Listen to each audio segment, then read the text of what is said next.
Hey there, Wastelanders and Vault Dwellers. This is your host, Tom, or Robots, and this week we have a very different kind of episode for you. This is an interview that I got to do, or at least I got to do a little part of, with some of my friends. Ken from the Chad Fallout 76 show, and Dave and I do another show that most of you guys are probably aware of, the Fallout Hub. And this episode was done as kind of a joint venture between the Fallout Hub and the Fallout Lorecast, because we are interviewing Nate Purkeypile, the guy who had so much to do with the creative direction of Fallout and other Bethesda titles over the last decade plus. We go into more detail about this when the episode actually starts, so I hope you guys enjoy the episode. And we'll be back next week with another regular episode. And then the Saturday after that, which is the 22nd, is the last Saturday of the month. So that will be our Fallout patron episode. We'll be recording that night. So you're welcome to come join us. And speaking of patrons, thank you to all of our patrons, especially Pie Man, or Liberty Pie, I guess I should call him. He's our tier 6 patron. And Devin A, who is our tier 5 patron, and everyone else. Those two get call outs every week, but everyone else who helps support the show, you guys are amazing. All 46 of you. Thank you so much for your support. If you're interested in helping to support the show, check out patreon.com/Fallout Lorecast. And without further ado, here is this very special episode. I hope you guys enjoy it. Your attention, please. Your attention, please.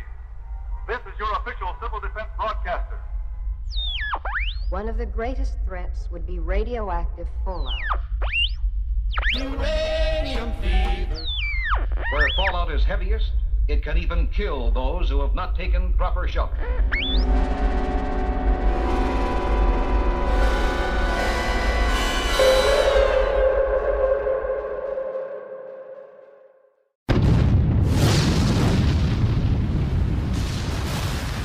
Broadcasting deep underground in a questionably constructed survivalist bunker is Dave Chafins and Kenneth Vigue, and your host, as always, Mr. Robots. This episode of the Fallout Hub is brought to you by the Massachusetts Institute of Technology. Open enrollment for advanced robotics courses starts now. Totally nothing sketchy going on. Nope, not at all.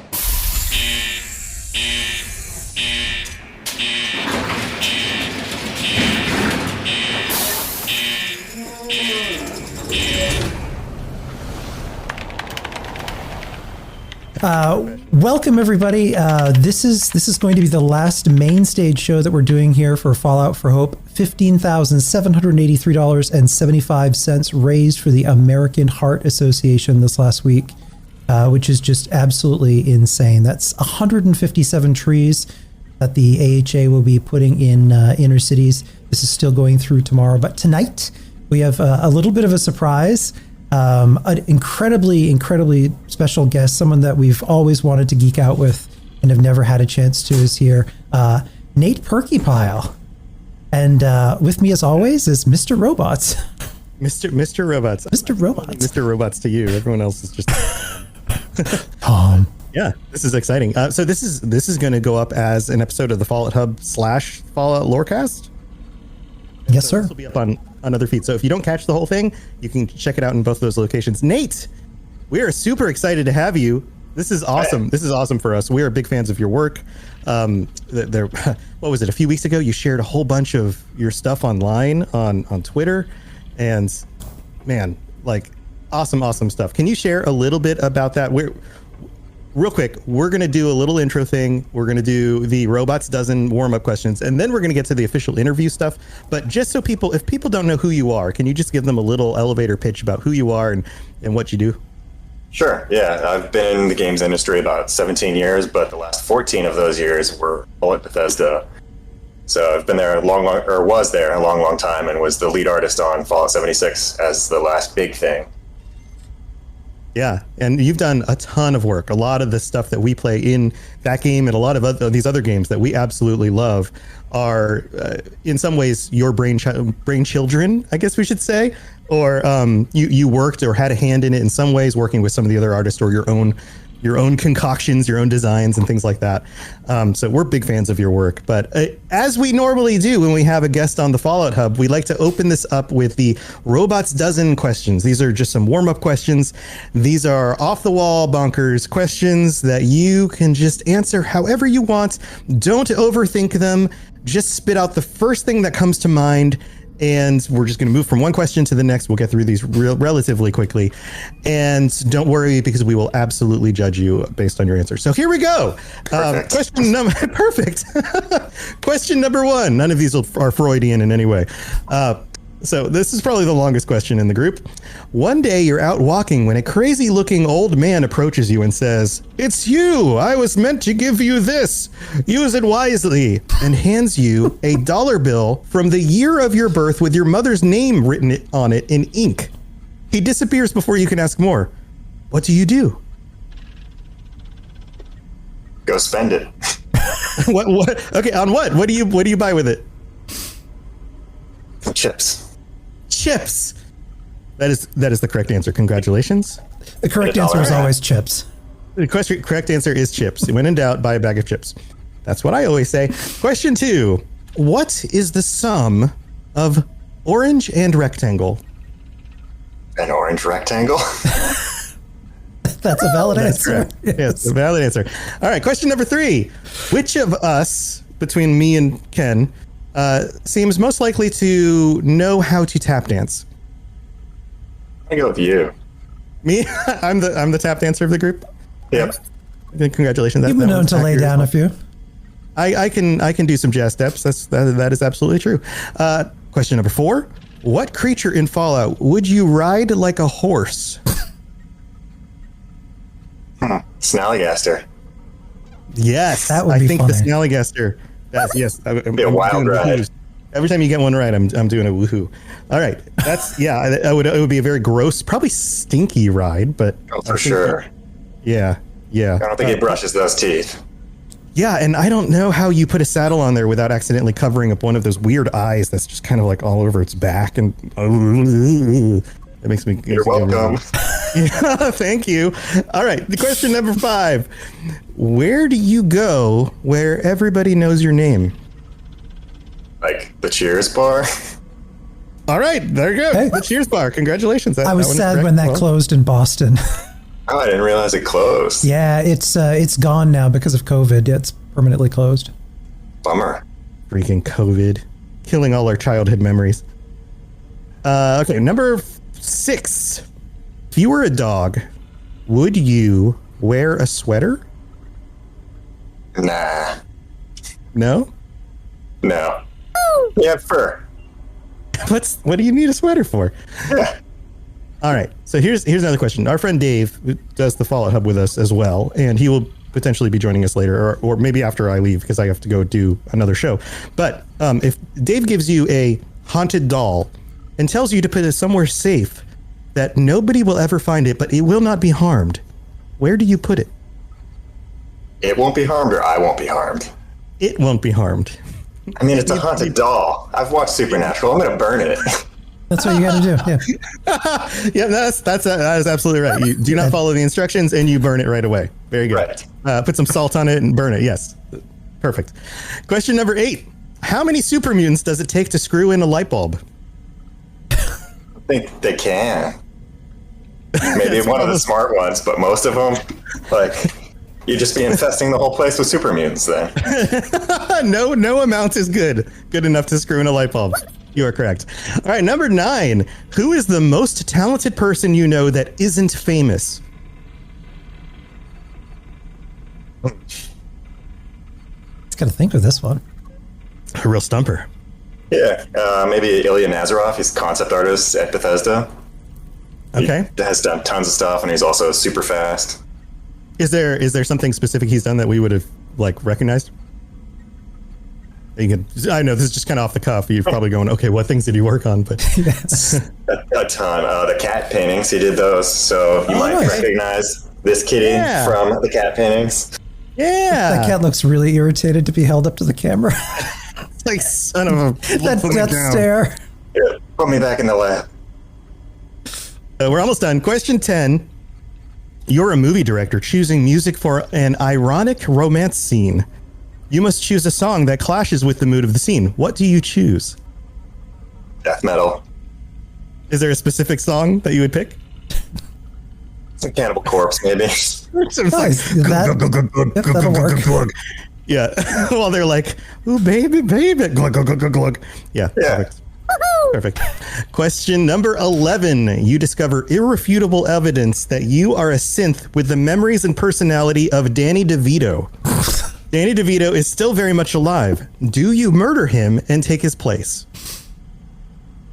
No, I just go star in other shows. See if anyone notices. Do you go by the same name? He starts Number 2. Danny DeVito Danny 2. DeVito too. The sequel. Oh man. Too bad Dave wasn't here for that question. All right, number 12. Why not 2 thumbs? Yeah, why not? Let's do it. I saw a robot second thumb thing, actually, that like attaches to your hand, so seems cool. Seemed very useful. You got a perfect score. Congratulations. And unbeknownst to many of our guests, this Robots Dozen also counts as a goat. And so we have determined that your, let's see, hold on. I gotta put this into the system. Crunch those numbers. Okay. Crunch these numbers. Okay. We've determined that your perfect job is a fruit vendor. Congratulations. Sounds fun. It's respectable work in the apocalypse. Yeah, you'll be serving up. Demand a high price. So here's the question, though: is a potato a fruit? Isn't it a vegetable? Is it a vegetable? But okay, so isn't it like a combination of potatoes and tomatoes together, right? Right. Okay. So, but tomatoes are technically fruit that we treat like vegetables, and potatoes are like roots. Yeah, root vegetables. So it's a vegetable. It's a vegetable. Okay, so you're a tato vendor. There you go. I like it. Very cool. Before, congratulations. That was awesome. Before we hop in here, I did want to remind everybody, if you hit the hashtag Purkey, that's turkey but with a P, Shia, who's... Definitely never heard that. I apologize, but it's the easiest way to get people to spell it correctly. Yep, there you go. Shia, who's in chat, who said to say hello to you, she is going to be giving away 2 ink drawings tonight, so make sure to enter that. So hashtag Purkey. I'm going to do a drawing here at the end of the interview. I love Shia's work. I've been combing Shia's work. One of the goals that we had set on the Fallout Lorecast Patreon was to hit regularly more than $500 a month, which we've done for a few months. In order, and if we pass that goal, I would get a tattoo. So I want to get like a Fallout tattoo, and I've been combing through Shia's work to figure out if there's any of those that I could put on my shoulder and make it look really cool. So I love Shia's work. Awesome stuff.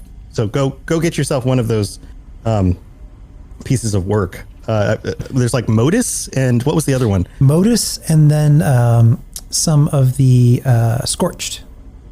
Yeah. Crystals and all. Awesome stuff. I love Shia's style. Very, very cool Yeah, stuff. Shia's stuff is great. Well, guys, I have to head out. I've got another show I've got to launch. I wish I could stay. But we've got Cyberpunk Lorecast and Mass Effect Lorecast Patreon episodes tonight that'll be done on my channel. But you guys stay here, listen to what Nate has to say. He's got awesome stuff, and I'm going to definitely be listening to this later as well. But thank you for being here, Nate, and Ken, for setting this up. I'll see you guys later. Yes, sir. Yeah, it's good talking to you. Yep. Yeah. Let me turn. There we go. Right. And then there were 2.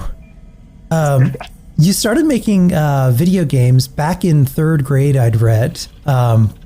What was that first game? You remember? I don't know if I even remember the specific one, but I know I made like tons of these just like terrible text adventures on old Apple II computers. Oh, yeah.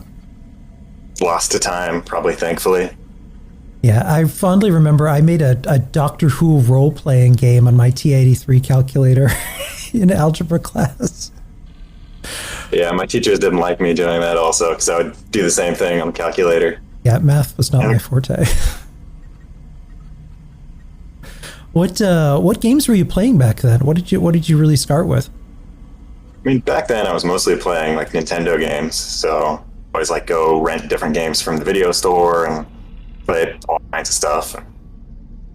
What so you started playing games, you really started enjoying them. When did you make the decision that this is something I want to do for a lifetime? Great. So it was at the same time I was like, yeah, this is awesome. I'm just going to keep doing this, and I just never changed my mind.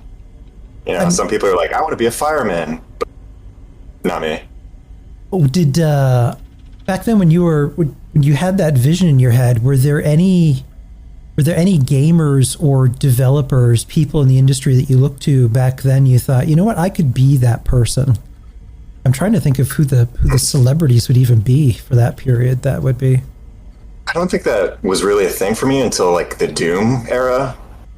id Software and everyone there, like Carmack and Romero, like I really looked up to them and loved those games. Yeah. But before then, I don't think I even really knew who was making the games, because you would just get like Nintendo Power every once in a while and didn't have that kind of exposure to who was doing it. Yeah, back then it was more about there was more of a focus on the end product than really the people behind the scenes. But I think then again, we've come so far in terms of artistry and what you could do now versus like the original Super Mario Brothers game. Yeah, for sure. And then you'd went on to do art and game design in college. How did you find the right college to go to for that? So initially I went to a different one, actually. I went to the Academy of Art for about a year. But, you know, I always wanted to do games, but they were really fine arts focused. So eventually I left that. I spent about a year just working on Half-Life mods instead. And then I applied to Digipen because they're basically focused just on games. And that ended up being a great choice. And I'm really glad I went there. It was you were the project leader on Desert Crisis, which was a mod for Half-Life. How did you get involved in that project? Did you play a lot of Half-Life and it just kind of organically happened? Yeah, that's pretty much why I got Half-Life in the first place. Is like, first off, it was an awesome game, but I also wanted to make a mod for it. So I started this project with a few friends from school, and then slowly found other people on the internet and grew from there and worked on it for years. What, do you ever still go back and play it? Every once in a while, yeah. There's like events that show up now and again on Steam where there's a whole group that still plays it every once in a while, and it's a lot of fun. That's going to be a little weird to go back to stuff that you did so long ago. Is it a little nostalgic, or do you get in your head and think, I could have done this a little different knowing what I know now? I think it's mostly nostalgic. Like, I know I could probably do it better now and all that, but it was a really fun game to work on, and I still enjoy the combat of it because you're like jumping off of walls and throwing sledgehammers at people and stuff like that. Yeah. So then, so games that you worked on even before Bethesda, so you worked on Blood Rain 2, Eon Flux, which I used to watch at the wee hours of the morning that cartoon was on, Metroid Prime 3 Corruption. What do you remember most about those early games that you did? And what did you do for them? So for all of those, I did world art and lighting because that's always been my focus. But I think the thing I remember the most was Terminal Reality was this studio full of super talented people, but it did a lot of crunch and stuff like that. So everyone ended up leaving. But from that studio, if you go to any major studio now, there's always someone from Terminal Reality. Naughty Dog, Valve, they're all over the place. It was like this incubator. So that was really cool. And Metroid Prime was very, very different from that because Nintendo games, everything is very like specifically crafted. I would get like a whole month just for one room, which is like the complete opposite of Bethesda games. Like you would be modeling every single rock and every crack by hand. So I learned a lot about how to make really good looking, interesting spaces, but also learned that I think that's a terrible way to make a game because it takes forever. Right. Like, I think there's like a middle ground there. It's like you can do a lot of custom stuff, but maybe not every rock. That's maybe a little too far. How do you approach level design and animation then or even now with the games that you've worked on? I think I usually just try and think of myself as the player and what I would enjoy and what's convenient. Like one example I would go to is like Diamond City. All the shops are just like dead center in a circle, and you don't have to load for all of them except for one. So, because I knew players would go there all the time, and I didn't want to be like, load, come out, let me run to this other side of the city, like, because I knew that would just annoy me. So I was like, let's put them all right there. We're gonna do it like hundreds of times. Yeah, so that's the main thing I think of. Yeah, that particular space feels like such a good centralized hub. And even layout-wise, the way in which you've got streets and alleys and you get a verticality to it, as well as when you're wandering down in there, the space feels so much bigger than it really is. In the same way that maybe Megaton back in Fallout 3 had that kind of verticality where you're making your way around, but you obviously had a lot more to work with in Fallout 4 versus 3 in terms of what you could build out in a space like that. Yeah, we were able to do a lot more with that. Spent even more time on that than any of the other cities I've worked on. So spent a lot of time thinking, if I was living in this baseball stadium, like, would I build it? Kind of built out from it for like, where's the food? Where do they put their trash? Stuff like that. Where's the bar? Exactly, that's super important. Did you you did a lot of scouting for Fallout 76, but when you were doing that space, working on Diamond City, did you do a lot of scouting in Boston in the same way that you did throughout West Virginia? Yeah, ended up going on multiple trips there and went on like the tour of Fenway Park and stuff like that. Thousands of pictures probably over the course of years, because it's not that far away, so it would kind of make excuses to go to Boston and then not let our friends in to why we're taking so many pictures. Are you guys thinking of moving there? Yeah, sure. Yeah, I really like this. Why are you taking pictures of the floor? That's kind of weird. Don't worry about it. I'm getting into architecture. It's fine. Leave me alone. Where do you find inspiration? So much of what you do, and what I think is really memorable about the spaces you've created, is they have such a strong presence or atmosphere that you feel when you're going into a room, or Diamond City, or Little Lamplight, or the Deep in Fallout 76. Those spaces have such atmosphere. Where do you find inspiration when you design stuff like that? I think a lot of it is from like travel. Like there's sort of a connection there with a lot of those spaces, and scuba diving, which I've done a lot of, because they're almost like, especially like Blackreach and Little Lamplight, like all these sort of glowy, sort of ethereal feeling spaces. So that was something that was always really inspiring. Or just going to other places, and then there's always other games, movies. It just depends on what it is, I guess. Yeah, I definitely got the feel when I wandered into the Deep for the first time. I was like, am I in Elder Scrolls all of a sudden? Yeah, I did that one for fun on the side, and everybody liked it enough that we ended up making it part of the main quest. That entire space was such a cool feature. There are parts of the map, like even got the cave system whose name escapes me now. That's the tourist attraction in 76. Uncanny Caverns? Yes, that's the one. That is such a space that's so well designed too.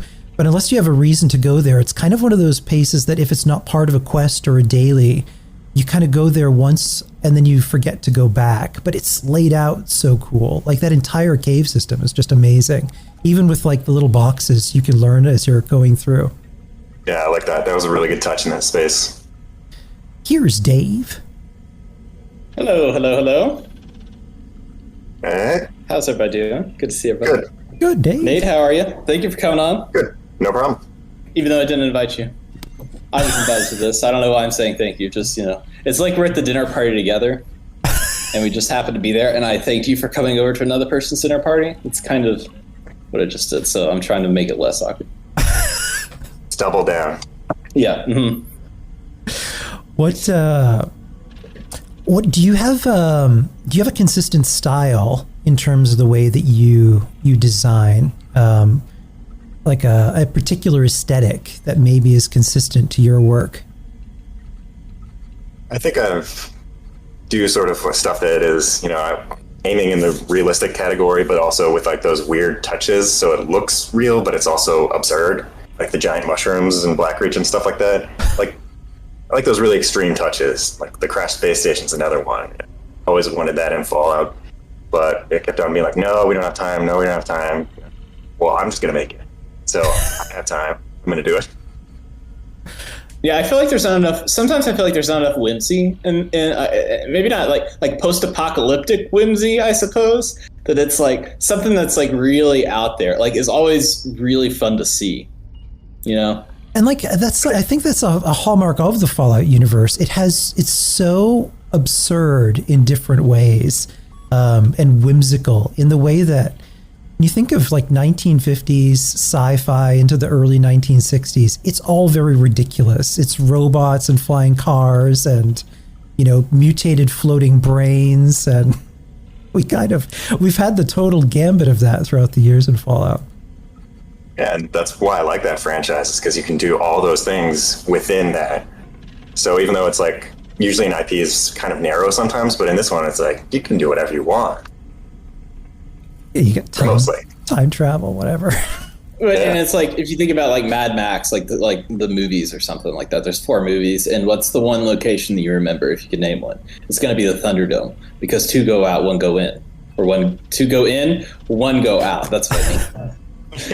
Like there's not it's like a desert land where there's not a lot of different locations, and it's like even trying to remember names of I mean, especially from like the ones in the 80s and 90s, it's like those, it's like it's not very memorable, but like a good, well-designed location like the Thunderdome, I mean, you remember that. You remember when they have like the big guy and the little guy fighting each other, you know?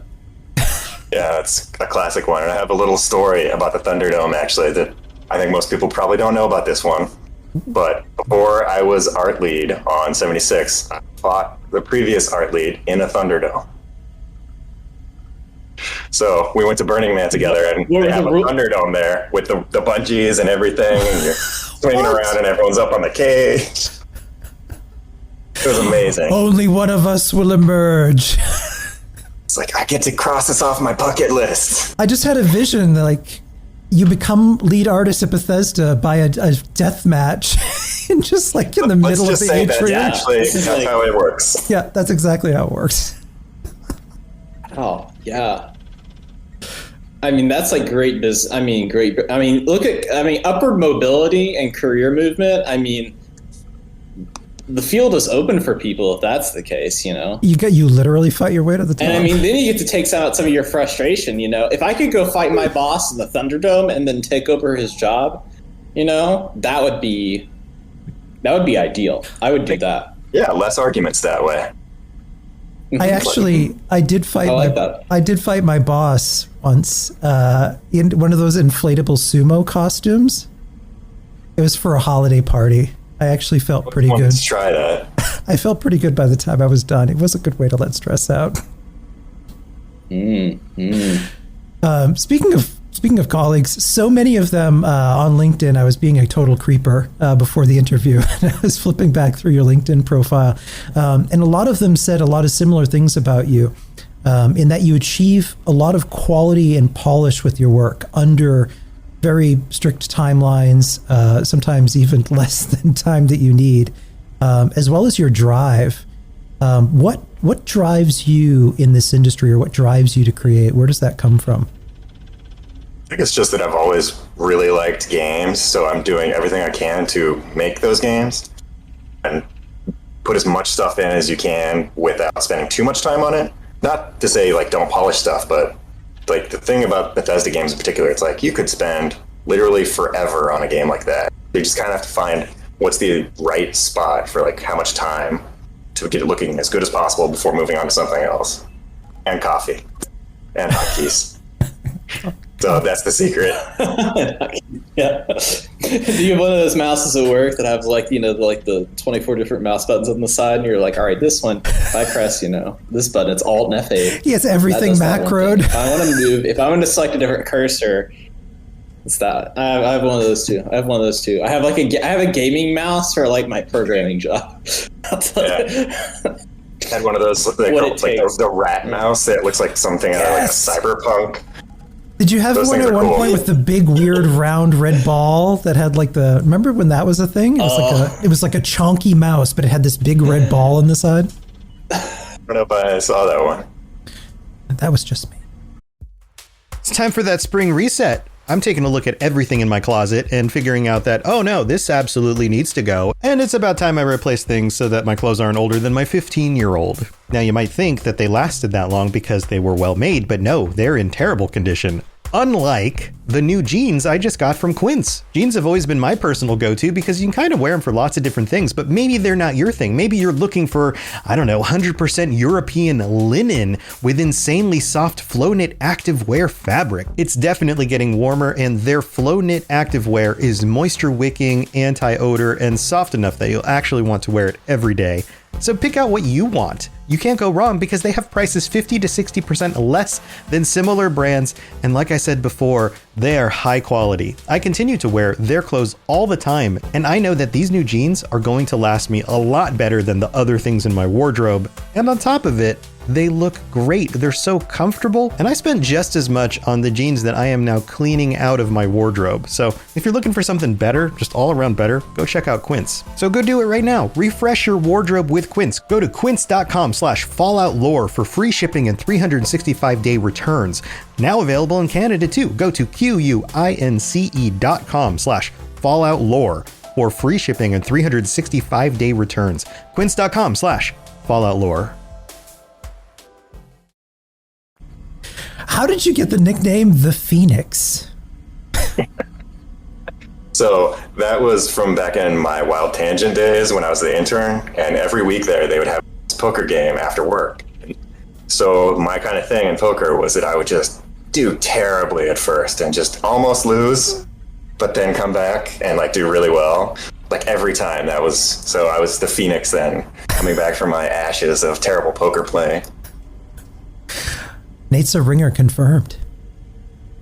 You have a really interesting mix when it comes to skill sets. So you have that technical background in terms of modeling and animation, as well as you approach the games from the player perspective. Meaning that as you're creating, like you said, you think in terms of, if I was playing this, what would I want, or what would people look for? And when it comes to world design too, you bring this artistry together. How has that really helped you in your career to have that kind of skill set? I think it's helped me to like talk to other departments a lot more, because some people like just focus on art and make that their specialty, but I've always been sort of this cross-discipline person. Like I didn't even actually really do art period until like 1999, because before then I was only programming and designing games. So that ended up being super helpful for putting in new tools and like redesigning the lighting system on 76 and stuff like that, or even writing my own tools. Like that's been super helpful to get stuff done faster. Writing your own tools. Yeah, I'm sure the code is terrible, but it gets the job done. Like there's a lot of making games that is just like repetitive nonsense. So you can easily script stuff up and write stuff in like Mac script and stuff like that to do it for you. Oh, that's awesome. What? Like Go ahead. Oh, go ahead. Okay, I was just gonna say on Fallout 3, like we had to do these edge trims for decals on everything because everything is ruined, but we had to do that by hand at first. So I wrote something to do it for us, and like that probably saved me 5 years on that game. I don't know how we would have done it without it. Well, that's. I remember you were talking too about the lighting system in Fallout 76. How you worked on creating more dynamic lighting system, a new lighting system that. I remember particularly when we were looking at Wastelanders at Bethesda Game Days, and got a chance to actually sit down and play it properly. The very first thing that struck me was how different the world looked and how much the lighting was more dynamic and the world just looked more beautiful. But in Fallout 3, you had to light things by hand. Yeah, it wasn't until 76 that stuff would bounce light for you. So every single like little pocket of darkness and light, if you like have sunlight coming into a room, right, you would have to then put all these extra lights to fill that room with light yourself. So that was like thousands and thousands of lights versus one. Was there, and you had to do that by hand. There was no way to script that really, because it it had to be really done by the eye. God, that. Yeah, the way I would do it is I would turn off all the lights and just kind of like do it by feel, so I can't even see the lights, and you're just like duplicating them and adjusting their brightness, making all these little lights spilling through doorways. If you watch talks, they're like, don't do it this way. I imagine it's like rearranging your living room, and you're like, all right, put the couch over here. All right, now, I know I want the armchair in the corner, but so let me put it there and let me see how that looks. Okay, and then 4 hours later, you're like, okay, I think I like this, and the next day you're like, no, this looks like crap. Change everything. And then you have to adjust all of those again by hand. Yeah, because it's like you move one light and then you have to move this. Yeah. Yeah, it's a ton. What was your first Fallout? What got you into the Fallout franchise? Well, hopefully this gets me some cred, but it was the first one. I played the first one like way back in the day, and probably not right when it came about. One credit. Just one. You're gonna receive a special award. We're gonna ship it to you right now. It's coming in the mail. All expected. Okay. Yeah, that's I wish I'd had the opportunity. I got into gaming later. We had a Nintendo, but not a PC. I mean, by the time I did, it was Doom and Quake, but I never got a chance to really play and appreciate Fallout 1 and 2. Fallout 3 was my first game. Yeah, it must have been interesting. That was playing those early games. What drew you into that world? Was it just the wackiness of it, or just the post-apocalyptic feel? It's both. Like, I've always liked that blend because I like how it's dark and serious, but then also just so goofy at the same time. And that was really enjoyable to me. And it was always like this formative game for me. And I ended up doing like my junior and senior projects in high school, both on nuclear weapons, which they probably thought was kind of weird. What? That's what, like, how you would theoretically build one, or like what kind of experiments are we talking about here, Nate? So one was on like the history of nuclear weapons, and the other was purely on the physics of just like how the blasts work and radiation and all these things. Did you do a scale model of the school and be like, well, this is what would happen if? I'm sure they would have not liked that. No. So in West Virginia, they have this thing called the Social Studies Fair, which is like, it's like for like middle schoolers and high schoolers will go and they'll present a project of something from social studies. But after Fallout 76 released, it was like predominantly kids doing Mothman and Flatwoods Monster because everybody was talking about them again. And normally, like every year, you get like one or two people doing that, but that next year it was like everybody. It was like, this is the it thing, Mothman and Flatwoods Monster, and everybody was like going crazy over it. It was funny to see the pictures from the different displays because it's by county, and so it's like pretty much every kid will participate in it.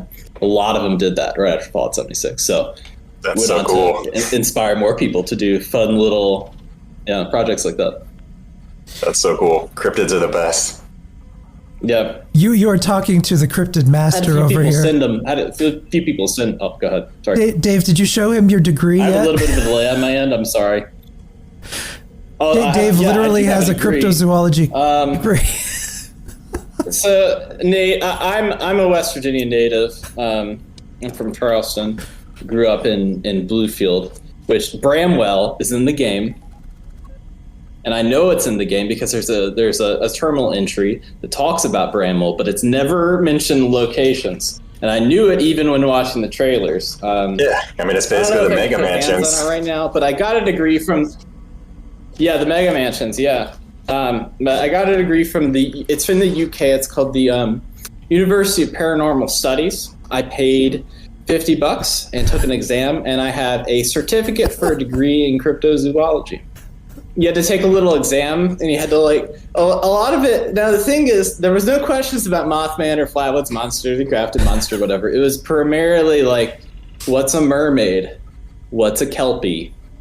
What's the Loch Ness Monster? So it was very UK based, So I'm not sure if I have an international degree, but I have like, it's all semantics at this point. But so like if monsters invade, you should go to the UK to fight monsters. Is that what you're telling us?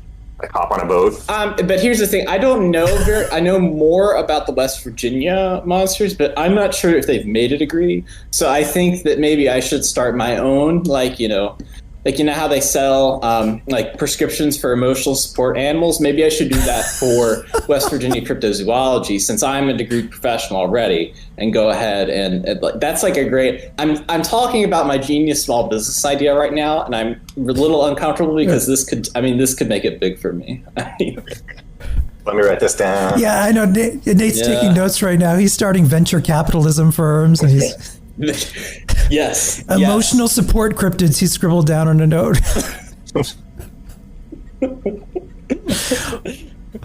Wow, talk about a derail. That's what I'm here for. That is what people book me for. Thank you for bringing the chaos. And I deliver every time.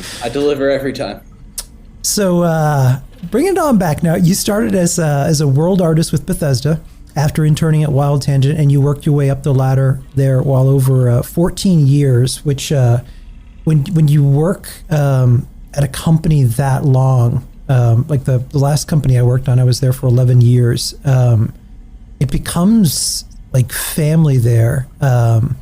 You so much of your personality, your memories, and all of that becomes really wrapped up in there.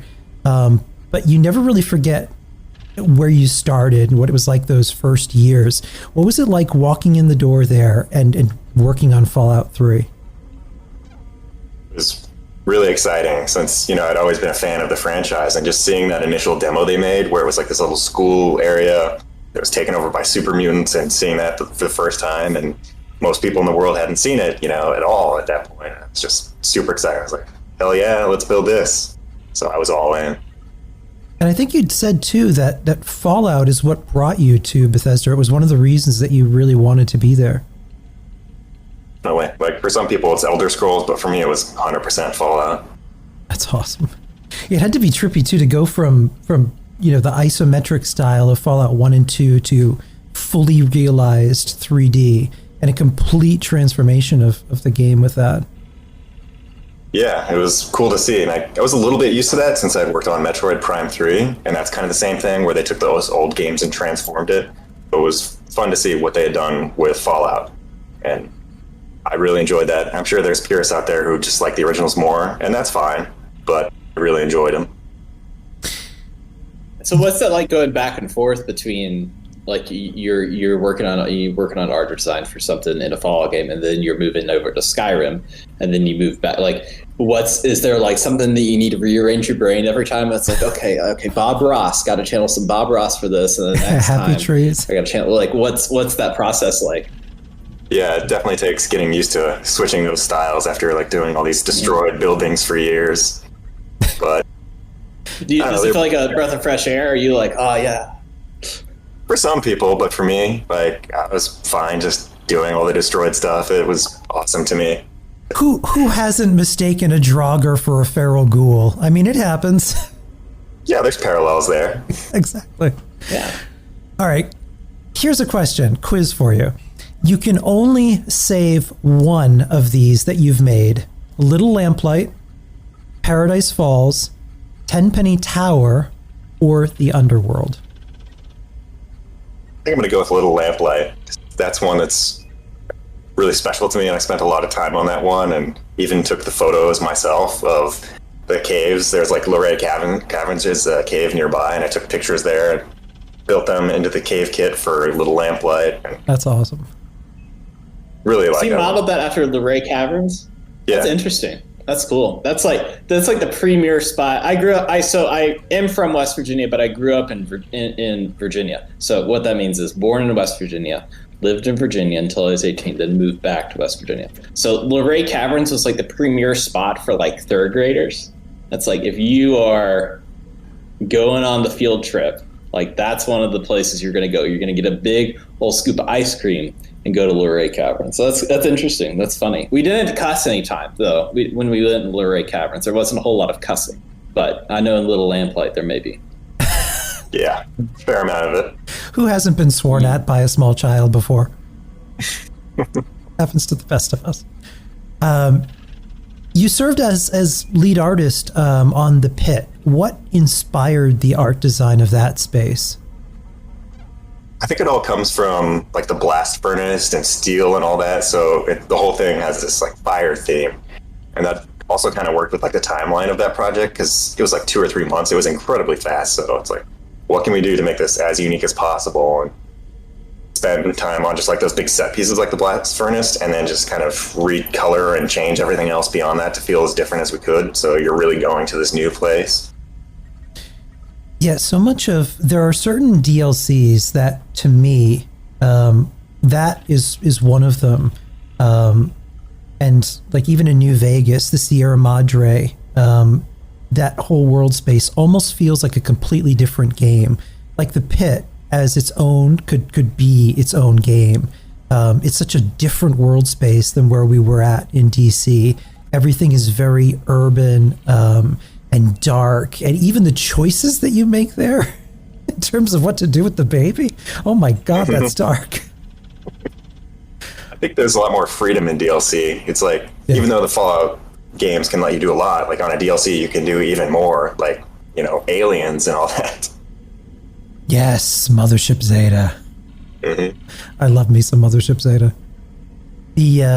Which brings us also to DLC. You were co-project lead and artist on Point Lookout, which when you think about that one, the feel of that, when I first checked out Far Harbor with Fallout 4, it felt like I was going back to Point Pleasant. It had this same kind of dreary, like swampy atmosphere. It was oppressive and foggy. That DLC, Point Lookout, and the whole Calvert Mansion, your team put that together in 4 months, which is just insane. That's the other nice thing about DLC is at that point you've spent so much time building that stuff that you know how to do it, and also the tools all work and are stable, so you can just do stuff a lot faster than you did the rest of the time, really. So that one was a lot of fun to work on. Learned a lot about how to like lay out the world too, which was useful for 76 for how you're like coming into Point Lookout and you see the mansion, and all those sightlines were controlled. We like mapped out exactly where you were going from where. I mean, obviously you can go whichever way you want, but they're sort of like the golden path. Yeah, you feel I was always curious when 76 came out how much it would be like Point Lookout.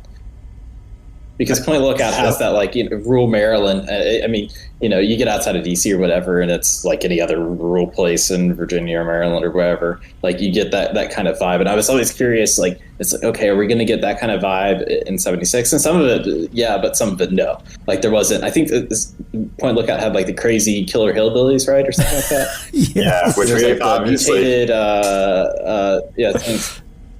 Moved far away from that for 76. So that was my one worry, was that was going to happen, and then it didn't happen. I was like, oh, thank God. Yeah, we had somebody at the helm understands. We had like a no hillbilly rule to try and make sure everything is like authentic as possible, because I think West Virginia is like really misrepresented in a lot of media, and I think it was a good opportunity to not do that. Like, I'm still proud of Point Lookout, but it's kind of like this pulp horror kind of thing. Yeah. It has sort of comic booky fonts and stuff like that, and I still like that 76 has horror elements, but it's also just like part of it. Yeah, I remember. There's like a little bit of Lovecraftianness, just like Far Harbor. Like Point Lookout kind of has that kind of like, oh, you know, crazy mansion out there in the middle of the wilderness, and there's these people in it, and there's this like thing happening. I get that vibe at least. I may be entirely talking out of my butt at any point in time, but that's at least what I get. Yeah, I mean, it has the whole like Kriv Bekna thing with like the ancient book, and it's totally inspired by that stuff.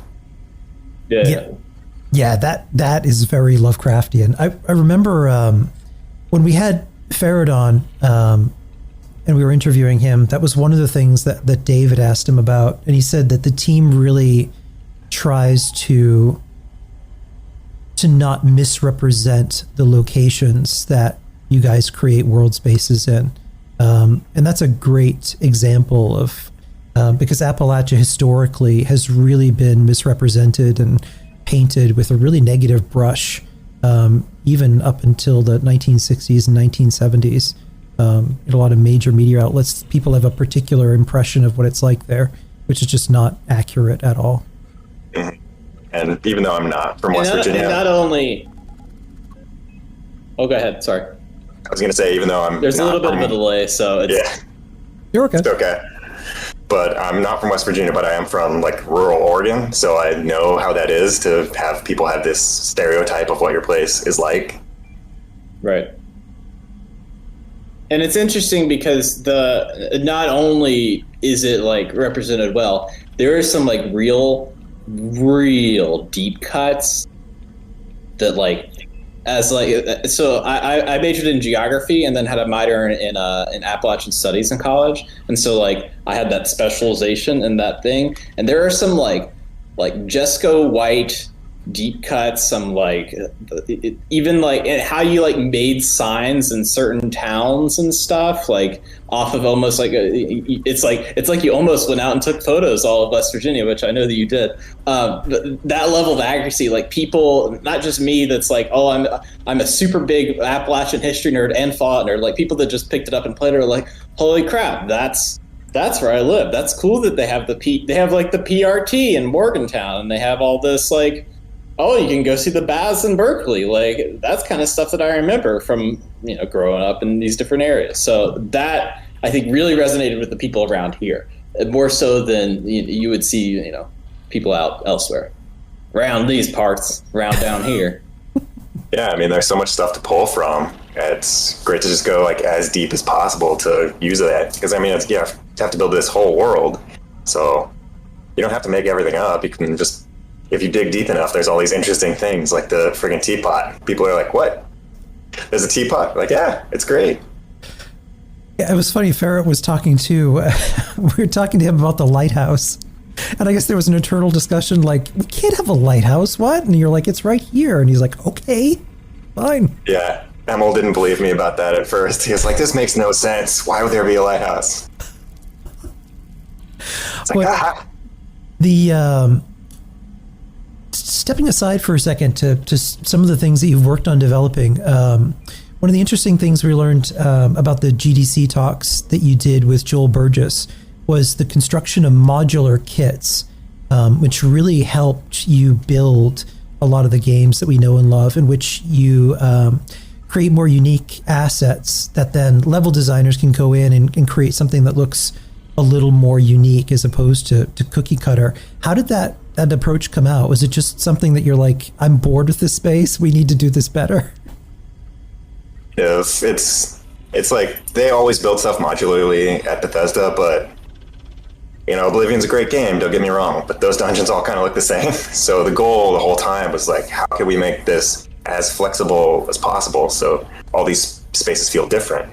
I think that got more and more complicated over time to let designers do even arbitrary walls and all the destruction in Fallout 4, where it started to get really pushed. And then I thought that was really helpful. It takes more time to build it that way, but it's a lot more interesting that way. Yeah, but particularly when you think of older games, like I'm a big fan of the Dragon Age series. One of the things that I think is lampooned so much about Dragon Age 2 is when you're in the city, the entire, like every street looks exactly the same, to the point that, or the word that you guys used specifically was player fatigue. The point by which you're in a space and you're just kind of tired of being in that space. You kind of get worn out with it. Yeah, I think the goal with every space that we made is basically like, what can we do to make this space different from anything else you've played? Sometimes it's something small, sometimes it's something big. Depends on how much time you have. Fallout 4, talking about Fallout 4, was just a massive commercial success, huge. How did the art direction with that game change from the look and feel of Fallout 3, where Fallout 3, the palette was very green and drab, lots of grays and browns and greens and everything. Whereas Fallout 4 had such a different, more vibrant, almost futuristic Technicolor kind of feel to it. Yeah, I think the goal was to make sure it felt like something completely different. And also back then on Fallout 3, we couldn't even do shadows. That wasn't a thing. So you kind of had to really rely on just like these incredibly noisy textures, that extreme color grading to get something that like looked nice. But we had the freedom to not do that.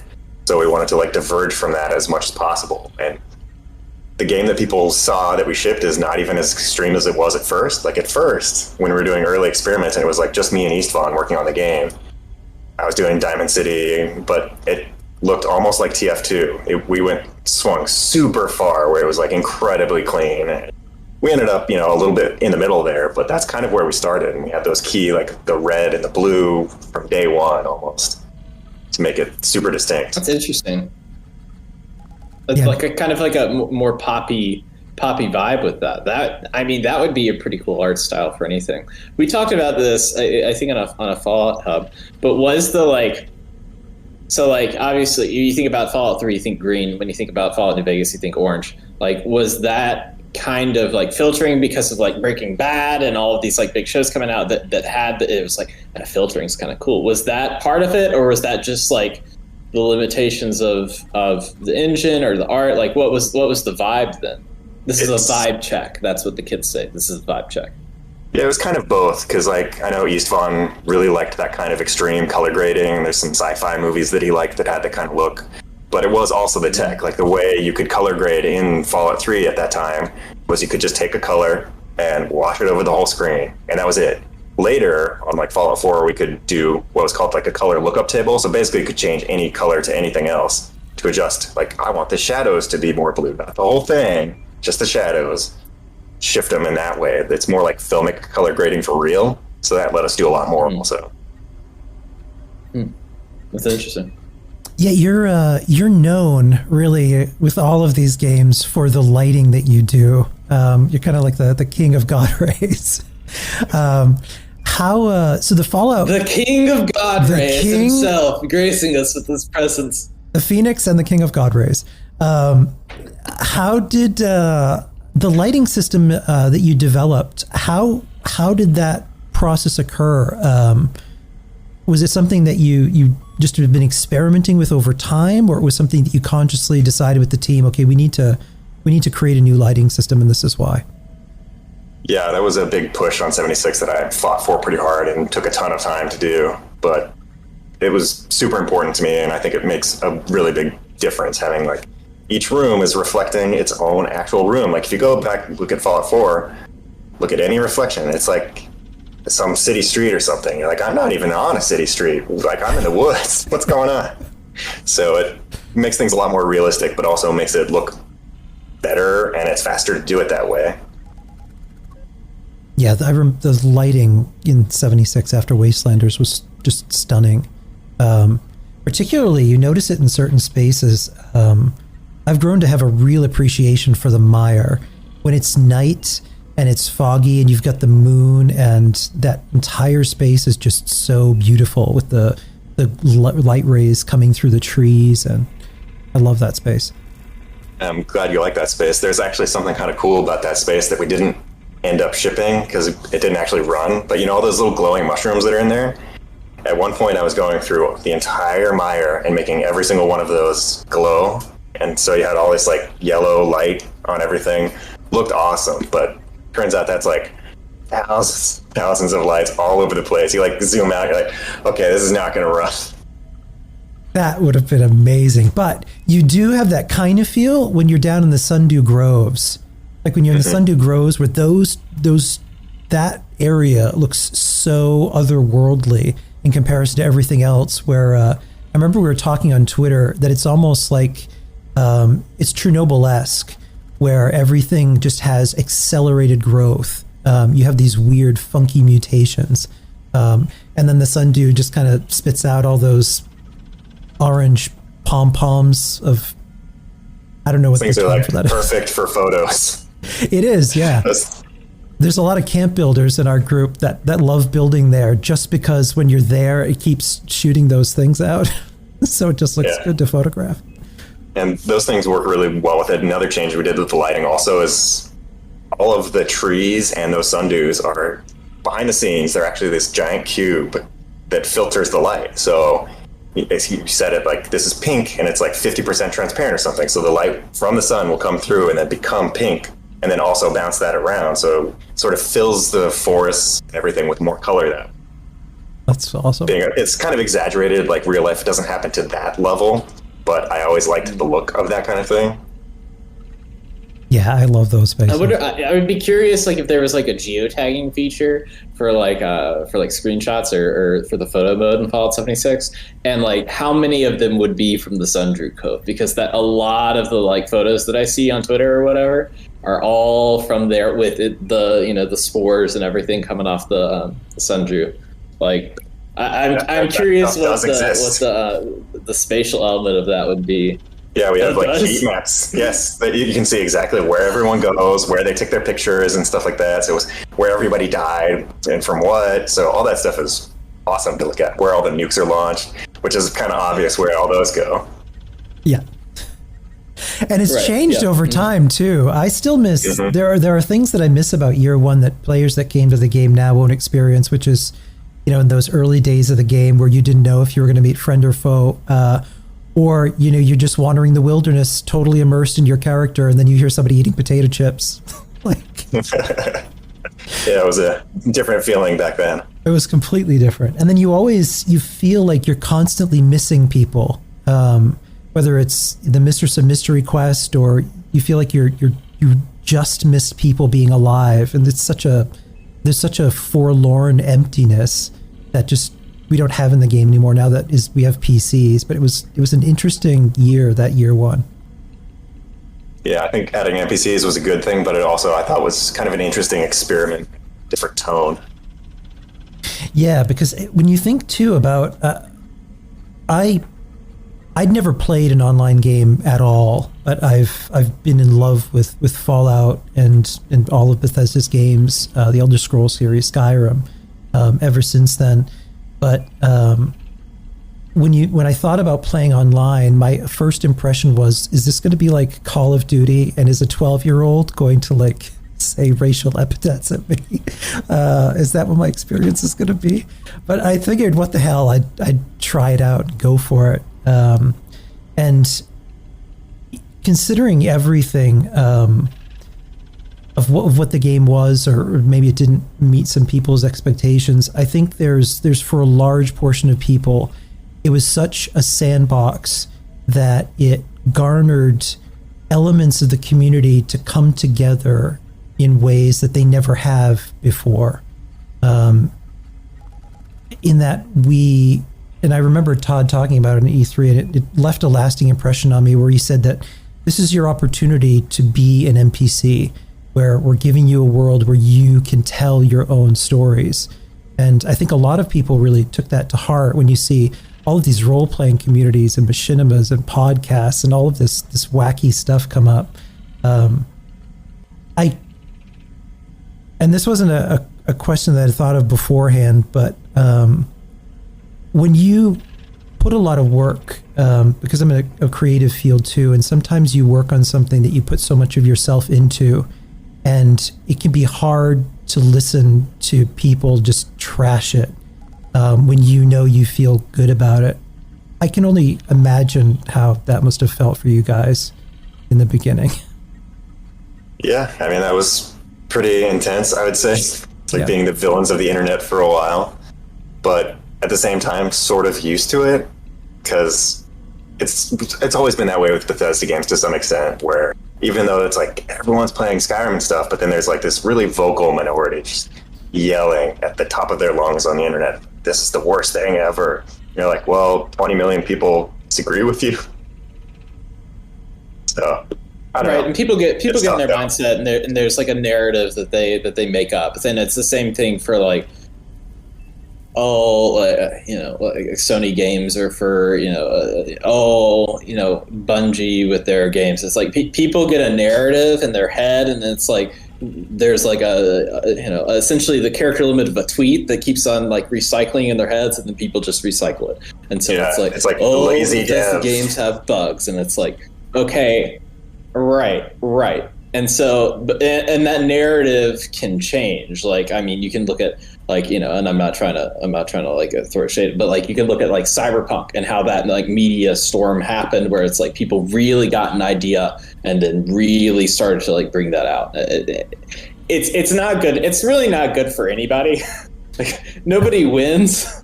There's no winner in that game of internet hate. There's no winner. And it's sad too, because, you know, you guys, I mean, you clearly love Fallout and you clearly love what you do.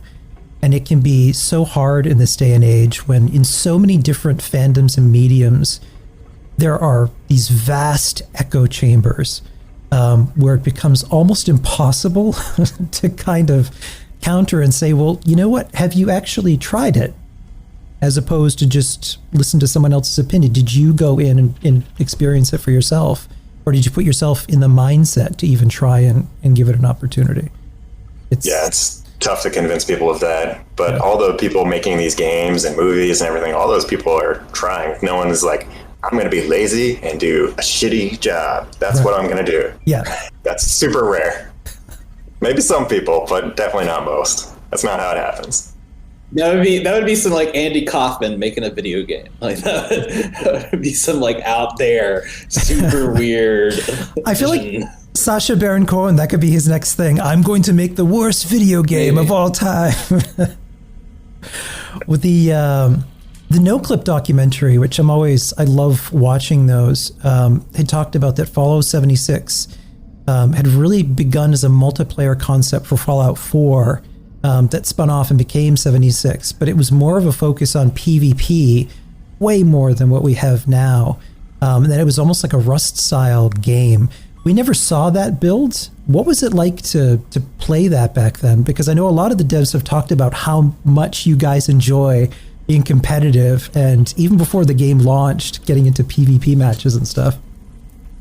Yeah, it was definitely different, but it was also frustrating for people in a lot of ways. But I would do what I call asshole testing, where I would do that on purpose and be like, I'm going to trash your camp over and over just to see how it breaks and to see how that feels as a game.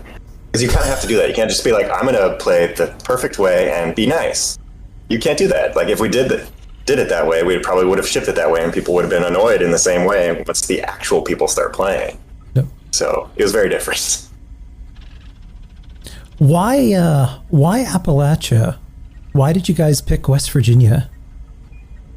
So I fought pretty hard for that one, and I think it's like the landscape and the variety of the things in it. It's just super interesting to me. To get like up on the mountains and have the forest and everything was a lot more compelling than like, hey, let's do yet another urban area with the surrounding suburbs and stuff like that. It was something new, and I think it fit the theme of what that kind of game was a little bit better also. As opposed to like if we did it in Pennsylvania, like that came up early on, but I think this worked better. Right. Yeah, West Virginia. And the cities in Pittsburgh, I mean, you got Philly and Pittsburgh, and those are two really big cities where, like, I mean, you know, Charleston, if you go there, it's like there was absolutely no sprawl because it's just mountains around it. So it's just like on a river. It's like, you know, the maximum, it's like 10 streets of city, all, you know, it's a very long city. We're a very long city, but it's not very big. There's still like, I mean, you can drive like 5 minutes and be in like complete wilderness. There's kind of that element to it where I don't know. There's not that much sprawl in West Virginia, at least from my perspective. I mean, you get up there towards the Panhandle in DC in that area, and that could be a little different. But yeah, I think that's a new, different feel for it. Yeah, that Nate road trip is kind of famous for I have questions. For you getting out there and scouting locations and everything. What was that like? And before we get into this, because Dave is going to have questions, in your new venture, please, for the love of God, chronicle things. Because I think a lot of us would have loved for like a behind the scenes like road trip with Nate. Like, you release it after the game so you don't spoil anything, but I think that would have been fascinating to see that process of going on location and scouting all of that. Well, now I don't have to vet anything, so I can do whatever. But, yeah, that trip was a lot of fun. Yeah. And it was also really hard to do, though, because everything is so spread out. So I had everything to the hour on be like, we have to do this tour and then drive to this place. Because otherwise you're not going to see anything. You're going to spend like 6 months doing it and still not see everything. Right. So imagine I'm your mom, right? And I'm asking you about your vacation. I want to know. I want to know everything. Like, how do you plan that kind of trip? Like, where do you start? Do you start researching on the internet? Are you like, okay, these are some of the top spots, or like, oh, I heard from a friend about this? Yeah, it was internet and books, because some of the stuff is not actually on the internet. So I had lots of like weird things to see in West Virginia, kind of books and stuff like that to find more stuff. And then I put it all into Google Earth and like had all these little pins and stuff to see then like what is then the ideal path to hit as much as possible in like this big circle to then come back eventually. That's how and you have to cut some stuff, but we saw as much as we could in the time that we had. So how long did it take you, your tour, your grand tour? It's like you're imagine you're going up the like Pacific Coast Highway or something, you're hitting every wine. Like how long did that tour take you? I think we only had for the main trip, it was only like 4 days, so it was very fast. Yeah. But I also took extra trips sort of throughout the years and even before we started on the game to go and visit various places. Hey, we're going to go skiing or something. Let's go to West Virginia to do it. Were there any locations? You kind of like intersperse that with different. Oh, sorry. Oh, were there any locations that you wanted to be in the game that just didn't make the cut based on the way that you kind of reshaped things? Yeah, like we weren't able to fit Wheeling in.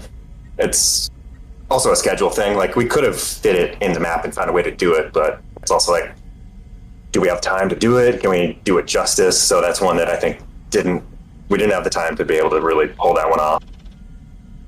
Right. I do have a report for you. Everyone loved what you did in West Virginia, except for the people that lived in Huntington and Wheeling. Everyone was irate. Everyone sent hate thoughts. They were like, "Where is Marshall?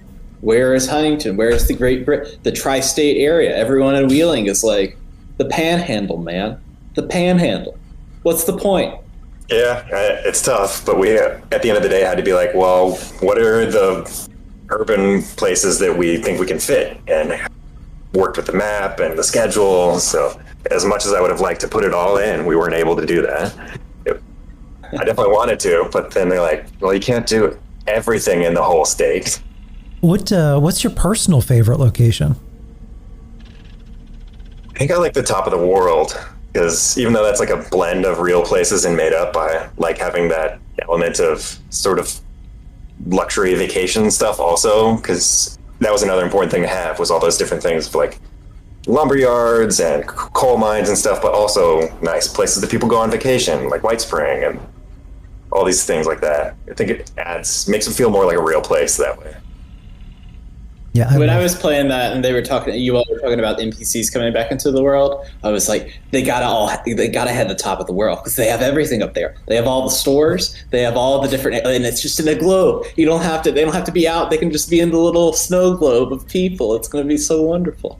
I always thought of it as like a UFO or a thumbtack. Yeah, a few times when I saw that, and then when I saw silo covers, I thought, is that a UFO? No. Is that a UFO? No. Oh.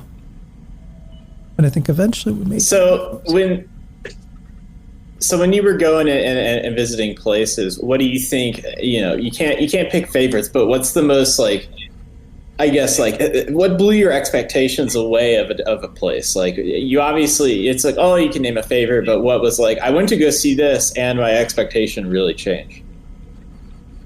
The coal mine tour in Beckley was really cool, because it was really interesting hearing all the details firsthand from a miner of like how that stuff works and all the tales of the widowmakers, the stumps that fall through the tops of the mines and kill people. So, yeah, lots of interesting details there.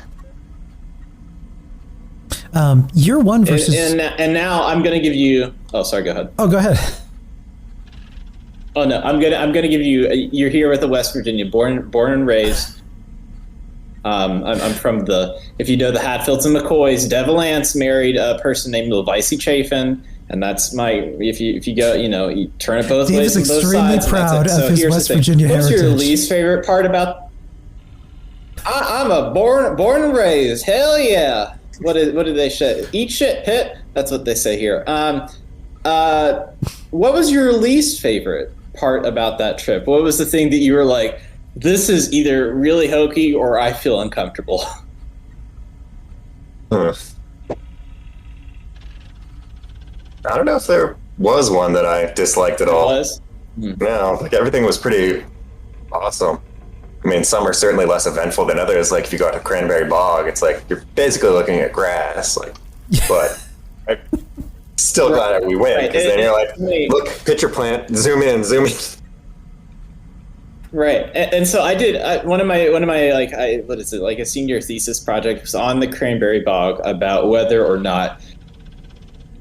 So it used to be a glacial formation, and it was whether or not flying squirrels, like the Virginia flying squirrel, like they have a team in Richmond that's like the baseball team. It's called like the Flying Squirrels or something like that. But they're mostly in Virginia now, and so they don't really live that much unless you're in like kind of in that mountainous area, like the Blue Ridge Mountains area of Virginia.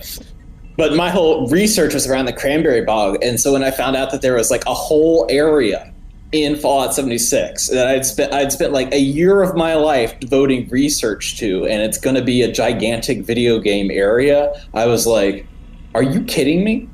Did they make this for me? Were they stalking me the whole time and knew exactly what I wanted? It was wild because it's so small. When you actually go to the Cranberry Bog, it's like, okay, there's this little walkway. And like, there's a nice view in front where you get the mountains, you can see different stuff. But it's like, if you look really closely, there's the pitcher plant, and there's just a few sundrew because the pitcher plants are actually invasive and are killing all the sundrew. Yeah, I mean that place was too cool to not sort of take a little bit of liberty with it and make it something more instead of just a location. You'd made a throwaway comment in your Twitter feed that you were the Grafton monster in the trailer. What? So trying to take trailers of AI in a game is like a total nightmare because you're like, no, don't walk that way. Come back in frame. So the trick is we use these special developer commands, and you can then become a creature. So on one hand, I'm pushing the camera forward, but on the other, I'm walking forward with the Grafton monster to get like the perfect shot. And then if it's bad, walk right back, get in place. Okay, take two. That's awesome. I wish we could do that. What's the cheat code for that? You know, now that we have you out of the Bethesda graps, what's the cheat code? Sure, all that stuff is culled from the real builds. There's mods, Dave. Mods eventually will come. That is something I always wanted to put in. I'm on the PlayStation. That would be amazing. Could you imagine, like, I would love to play as the Mothman. I would just mess with people. Just like peek out from behind their house or something. Yeah, I had this idea of like putting a gun in the game that would let you then take over any creature. We never did it, obviously, but what if you're like spying on someone's camp as like a rad stag? Like, don't mind me. That would be kind of awesome. It's like a full, like you're talking about a full druid build, and I am so here for it. I am so here for it. End game builds. Yeah, there was also talk of like, what if you could become a Wendigo if you ate too many people? These are great ideas. I mean, we covered that on the podcast. Let me tell you, if I'm Mr. Moneybags, if I'm like, Mr. making that money, I'm like, yeah, there you go. Put that on the table. That's good. Invest. The Sickle Man. Where did that come from? That is. I mean, that spawned like a whole arc in our story, and I think that's one of everyone's favorite Easter eggs. Everybody takes pictures there, and there's all kinds of threads and conjecture and. Yeah, I definitely enjoyed seeing all that stuff because Sickle Man was this series of stories I did in like 5th grade. Because I would write all these like ghost and horror stories and stuff like that, and teachers are like, "What are you writing? This stuff is weird." And they like called my parents. They're like, "We're worried about it." But I stuck with it and kept making monsters, and so I just had to kind of put it in. At one point, that was like the first cabin that I ever put into the game too. But then I went back at one point and just added that. Yeah, I love that it Like, changed from let the people guess. sickle man was here to is here. That was such a troll move. Yeah, I just thought it would be funny one day. I was like, well, let's leave it open. Maybe it will be around.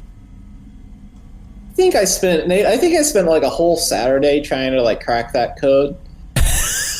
And I spent a lot of time on that. I literally Nate pulled just out a ruined book. your It was world. called the Telltale. It's called the Telltale Lilac Bush. It's a horror story book from West Virginia that has a lot of story. And it I was reading about this one farmer that used a sickle that cut off the heads of people. And I was like, okay, if he's cutting off the heads of people, where was this? And it turns out it was on the Grafton River. And I was like, oh, it's on the Grafton River. Oh, does that mean it's really? So it's like the Grafton Monster's headless, and I imagine me with the pin boards, right? That's me. I'm like putting everything up, trying to figure out everything. So it's good. Now we have the real answer. I can put the books down. I can put the. Suffice to say, you lived in Dave's head for a while. Like 5th grade me would be very amused by this. Can you imagine parent-teacher conferences with the Purkeypiles? Like, your son's writing stories about a serial killer, and then a little while, your son's doing projects on nuclear weapons and blast radiuses. We have some concerns. Pretty much. Hey, you're inspiring the next generation of kids with concerns. Yeah, stick with it. Make cool stuff. One thing I wanted to mention here in chat, because we're winding down, don't forget to hit Purkeypile, or sorry, Purkey, to enter into our giveaway for Shia's art prints. We're going to have 2 of them to give away, and I'm going to be doing a drawing for those. Not exclamation point, it's hashtag Purkey. My bad. Speaking of Easter eggs, from your late cat that was in the paintings of the developers' faces as the busts, your face is one of the busts that's in the game. That was kind of fun to figure out. Which one is your favorite Easter egg that you've dropped in? Well, I think there's one that a lot of people don't know what it means still, and it's the Astro Panda at the top of Seneca Rocks. And yes. So that one is like a nickname that my wife and I have for our family, because when we first started dating, it was around Halloween, and she was like dressed as a panda, and I was an astronaut, so we combined that. That's awesome. Then also, that's one that I changed over time, because then it has Rowan and Seneca under that, which is my daughter's name, and Seneca is named after Seneca Rocks. You've broken Dave. Dave is broken now. Dave. That's really sweet. That's really kind. I love that. That's so nice. But they're also... You made up for the Sickle Man stuff with that. I mean, that's just so nice. I can't not like you, you know? There are whole Reddit threads going on about those words and if it ties into the Standing Stones and like... And Nate's just sitting here back like, yeah, it's my family. That's awesome. Yeah, you'll find messages like that every once in a while through the game. It'll be like, Danny was here or something like that. It's because we have individual letters, so you can just spell whatever you want, just kind of sneak it in the game. And that's my handwriting, by the way, so it's really weird to see these messages every once in a while be like, in my handwriting, but someone else wrote it. That's awesome. Who is Marv? So Marv was this guy in QA, would take that Fashnak mask, the one with like the long nose, and he would always wear that. But then he would take all these screenshots and just sort of sneak him into there. So it'd be like, find Marv in the picture. And he also even made the real mask once for like a Halloween party at the office. That was pretty awesome. Did you do you now, or did you play in public worlds? It must have been a little surreal to like be in world with players and kind of observe them. Like wandering through this. Fascinating. Yeah. Everyone was super nice though. Like no one would know who I am. I was just running around and would dress up as Santa and give people free stuff. Just see what people are up to. Interesting seeing everyone enjoy it.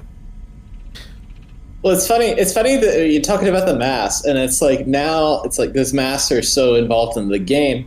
They're also involved in the actual Fastnacht in West Virginia. So now when you go to some of these huts and see the masks from previous years, they have saved some of the masks that people made that are replicas of the Fallout 76 masks, and they're up on the shelves. That's so great. Life imitates art, art imitates life. Like it's crazy. That kind of stuff is absolutely wild to see. Helvetia is so cool. I love going to that place. You know, it's interesting too. Places that become where a Fallout game is set, whether it's Fallout 4 or now Fallout 76, they become tourist destinations. Like, players want to go there to see the same locations in game. And particularly with Helvetia, I don't think a lot of people know this, that town really struggles throughout the year, and really, really relies on tourism.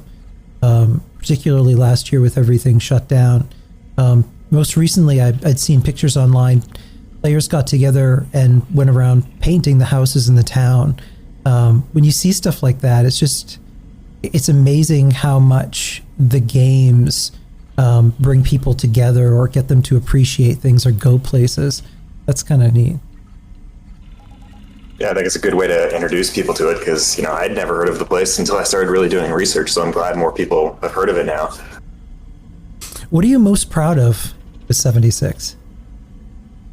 I think I would just broadly go with, the world. I just love the way everything's laid out and how much variety there is, because it was really nice since we had so much stuff from Fallout 4 that you can spend a lot more time then doing stuff that's different instead of we need to do a house and a building. Be like, no, let's do more unique, extreme stuff. I don't think we could have done nearly as much if we didn't have that sort of basis to build on. I think it's probably my favorite world. I mean, I'm talking Did you know that Dave's from West Virginia? people don't know or already know this. But as far as a design level, it is country theme park. It takes a lot of what I liked about Nuka World, where it's here's the ride here, here's the ride here, and the way that map is presented with all those there's no realistic map. It's all oh, there's this little drawing over here of this thing. If I go over there, I might be able to find a teapot or something like that. And then when you go, you're oh, okay, this, and so things start connecting in your mind, and it's almost like you're sightseeing. You have this basic map of where everything is, and you're at Disney World, and you're I want to go, ride the Nuka-Cola plant ride. That mindset, it's so much fun to play an open world game like that, I think.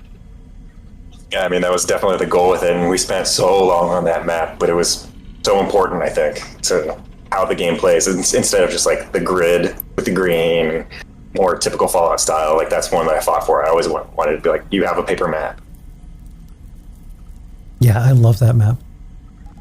So now, Just Perky Games. You're striking out on your own as an independent game developer. Tell us about that decision and what you're going to be doing next, because we've been patiently waiting, and you were seriously trolling us with this announcement for the past week. I figured I might as well have some fun with it. I love how many people are oh, he's working on Starfield, and I'm no, he's quit his job. It's the one thing it won't be. Yeah. It's not Fallout 5. Yeah, so it's something that I've wanted to do for a long time, and I guess it just got to that point where it's I've made, I'd say, enough Bethesda games at this point that I wanted to try something new, and I knew if I didn't do it, I'd eventually just regret it forever. So tools are awesome these days, and I thought it was a great time to do it. I haven't said exactly what I'm doing for the game that I'm building, but I'm going to be building it with Unreal 5, and that engine is amazing, and it's just so powerful. Excited to see what I can build with that. Yeah, and they just came out with that, right? That's pretty new for consumers, right? It's beautiful. Yeah, it's still early access, so I'm sure there will be rough edges and stuff, but I'm looking forward to seeing how they sort stuff out. But it's perfect timing for me, really. Do you want to say what genre the game could possibly be? Well, I can say it's probably going to be a first-person game because I've just been doing those for so long, and I just love the immersiveness of first-person games. And I would say it's probably going to be horror adjacent. Not a horror game, but kind of the way 76 has elements of that. So that's stuff that I've always liked. But also probably lots of interesting things to explore. Be a little spooky. Mm-hmm. Yeah, I can't. So what are some? So we talked about Fallout a bunch, but what are some games that have inspired you outside of that series that you're okay, obviously you made a decision to do the independent development. It's what stuff have you played? You're oh, that's a really great idea, or like, oh, that mechanic really inspired me. The one I'd point to is Subnautica, actually. Like that, I would put even in like my top games of all time. I think that game is just absolutely amazing, and the way there's so much mystery in that game, and just the way everything is unveiled slowly over time, and like that they don't give you a map or anything. You just kind of have to like get a sense of the world and set up your own little markers for where things are. It's fascinating. What do you I'm playing the second one right now, and it's great. It's fantastic. I love that series. I was waiting for my new computer to come before I started. It's like shipping soon. Do you predominantly play on PC or console? I'd say it's like a 50-50 for me. It's just really wherever the games are. I'm definitely not one or the other. What do you think your legacy is with all of the work that you did with Bethesda? Probably going to be Skyrim. Because I bet when I'm like 80 or 90, they'll be like, put out another version of Skyrim. Everyone's still playing it. Skyrim is now going to be available for your wallet. You know, you just like plug it into the back of your neck at that point. Yeah, go right in VR. For art, I mean, that's the game that famously knows like everywhere a painting, like everywhere you look, it's a painting. So I mean, you can't pick a worse game, you know. Yeah, I'm okay with that. Yeah. It's been like 10 years now. I should probably go back and play it. I was maybe going to try it out in VR and see how that is. VR is, yeah. Especially now that VR is like in a better state, in my opinion. Like, don't have to put up little light boxes and things like that. You can just, it works wirelessly. So it's pretty cool. I started replaying Skyrim recently, and it reminded me again how breathtakingly beautiful that world is. And it's just a joy to wander around in. Like, that whole world space is just absolutely stunning. Yeah, it was a lot of fun to work on. Do you have an ethos or philosophy when it comes to the games that you've made and the games that you will make now on your own? I think it's ultimately that I just try to make a game that I would like to play. And I think that's kind of how Bethesda games worked, period. Like, even though a lot of games are more like that now, even back then, it was not really like other games, and sort of kickstarted the whole open world thing. Because back then, people would be like, yeah, why would you do that? That's maybe pretty extreme. But those are what we wanted to play, and we tried as much as we could to make everything interesting in them. Even though it's very different from like the linear approach where everything is like hyper polished, like the amount of stuff we were able to do and the amount of time you can then spend in it, super interesting to me. So I think that's my goal going forward, is just make something that I think is interesting, and hopefully the players follow. Yeah, we're on board with whatever you're going to be doing next, and Nice. we can't wait to see it. That was all of the questions that we had here for you. Is there anything you wanted to say? We've got a whole bunch of people here in chat who've been chatting it up and sharing some love for you.